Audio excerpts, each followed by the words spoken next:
grandmother was a wonderful person. She taught me how to play the game Monopoly. She understood that the name of the game is to acquire. She would accumulate everything she could, and eventually she became the master of the board. And eventually, every time, she would take my last dollar, and I would quit in utter defeat. And then she would always say the same thing to me. She'd look at me and she'd say, "One day, you'll learn to play the game." One summer, I played Monopoly with a neighbor almost every day, all day long. We'd play Monopoly for hours. And that summer, I learned to play the game. I came to understand the only way to win is to make a total commitment to acquisition. I came to understand that money and possessions, that's the way that you keep score. And by the end of that summer, I was more ruthless than my grandmother. I was ready to bend the rules if I had to win that game.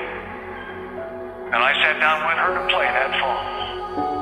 I took everything she had. I destroyed her financially and psychologically. I watched her give her last dollar and quit in utter defeat. And then she had one more thing to teach me. Then she said, "Now it all goes back in the box." All those houses and hotels, all the railroads and utility companies, all that property and all that wonderful money.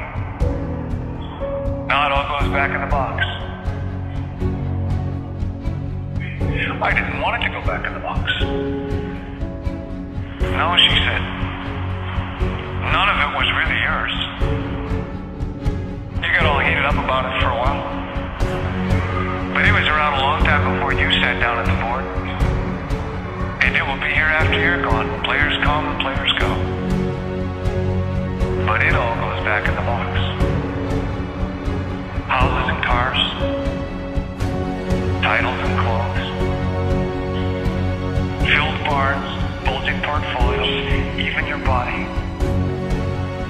Because the fact is that everything I clutch and consume and hoard is going to go back in the box, and I'm going to lose it all. There's not much of an ROI on that.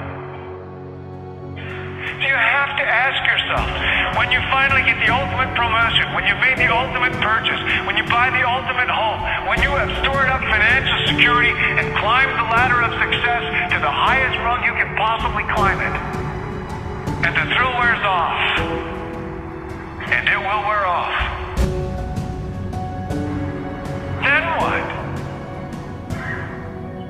How far do you have to walk down that road before you see where it leads? Surely you understand, it'll never be enough. So you have to ask yourself the question, what matters?